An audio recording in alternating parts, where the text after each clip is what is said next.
Hello, this is something I haven't done in a long time, a response video of sorts. I'm responding to my friend in Japan, Victor. Give me a flake man, give me a break man. He made a video 2 days ago about two boys, in particular one boy that had been giving him some trouble at the park over a ball that he had recovered out of a tree that someone had been playing with and got stuck in the tree, and that his family, the kids namely, were playing with. I just realized the detail about the story that might impact what I was going to say. Anyway, I wanted to respond to it because Victor seemed thoughtful about what had happened and considering the circumstance and how he responded and the impact that it had on his family and the family friends that were there with him and others.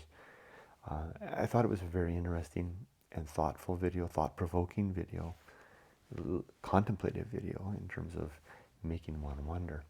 And I wanted to make a response to add basically my 2 cents, because I'm not a person who doesn't have some experience with this. That was a poorly formed sentence. I have some experience with this, and I wanted to share that in my perspective. Victor, if you see this, I'll make this video in that manner as I'm talking to Victor. Victor, you know that you and I share the experience of raising a child, raising children in Japan. 2 for you, 1 for me. I know what it's like to have a kid all the way through middle school. I brought my daughter Emily to America to start high school, so my experience ends at middle school. Your story brought back some remembrance for me, so I wanted to point out 2 points that I thought might be relevant.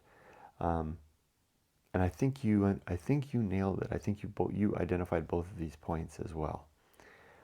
The first was, and this is where I just had a thought as I started the video, that maybe the situation might be different. You mentioned at the start of the video that I think the first boy that talked to you, the taller boy, he said the first time he engaged with you at that time during that incident was announcing that he was a Rokonensei, a 6th grader. I don't know if the other boy, because I think it was the other boy that was the one that really began to have the issue, but the Rokonensei, the one that he was the one that first vocalized his concern over basically justice, right? Whether this was the right thing to do.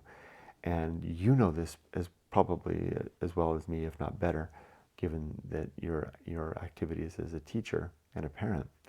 But I remember specifically when I was working in Japan as an elementary school teacher, I would teach there were some years that I taught grades 4, 5, and 6. And it wasn't just me. This was something noticed by the well-seasoned teachers at the school. There's a marked difference between the 5th and the 6th grade. So the kids graduate, so to speak, from the 5th grade at the end of the school year, and then a month later they come back and begin as 6th graders. And literally, they transform. Something changes in them. I mean, I would remember finishing these were kids I would be with for, all the way, because they would move us around, and I would be teaching the little grades, and I would sometimes be with these kids all the way from kindergarten, and then you'd have them in the 5th grade, and they'd be all sitting at their chair, all, bright-eyed, etc. And then they come back at the 6th grade, and they're little beasts. And I think it was because of the sense of responsibility and being kind of in a more senior role in the school, in the top grade in the elementary school, etc., right? That weight of responsibility, that weight of maturity, seeming maturity, will kind of weigh on them. Couple that with the thing that you pointed out about how the Japanese can teach a sense of right and wrong, right? And sometimes it's pretty black and white and absolute, and a lot of Japanese share those things. I'm wondering if that could be the first factor, the fact that this was a circumstance where especially the first boy that kicked it off, Rokonensei, that sense of responsibility, that sense of social justice, coupled with the increased willingness to speak out, which is something I also noticed about 6th graders. I think it kind of in some ways it was kind of a perfect storm, that that happened in that way. So that was the first point. I wonder if this would have happened if the boys had been a little bit younger or a little bit older. That might have been right at that sweet spot of, of potential engagement.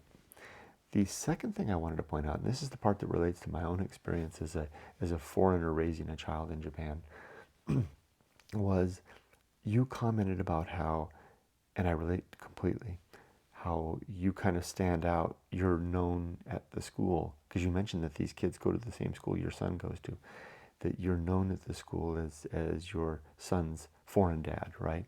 I had the same experience. Emily went to public elementary school. We would go to school events and the like, and I'm like you. I'm very gregarious, social. I'm very fun. I don't speak Japanese the way you do, but I get by. But I do stand out, just as you do. I'm sure you go to sports festival, and you probably stand out the way I once did. When I would take Emily to sports festivals, I don't know how many foreigners there are at your school. There were none, or maybe at best one. For a while, there was one other foreigner, but for most of them, there was none. I was the only one. Here's the thing, and I want to find the way to say this in the most nuanced and targeted way, because it's a tricky thing to quite describe well. There was one boy at Emily's school who was a bit aggressive in the manner that you're kind of describing. We never had the kind of engagement that you described, but there was always kind of an edginess there. And he did that with others too. I even remember his name, but I won't say it. But he would do that with me too, as well. And this is where it touches with something you said. You speculated in your video that maybe there was something about that boy's home life that might have contributed to some of this. And I suspect you're right. I know that when I questioned Emily about this one boy, because it stood out to me so much so that I actually talked to my daughter about it, mainly because I was worried that she might be getting bullied by the boy. It turns out that she wasn't. She was bullied by others, though, for having a foreign father, and all that comes with that, But it turns out that the boy didn't have a dad at home.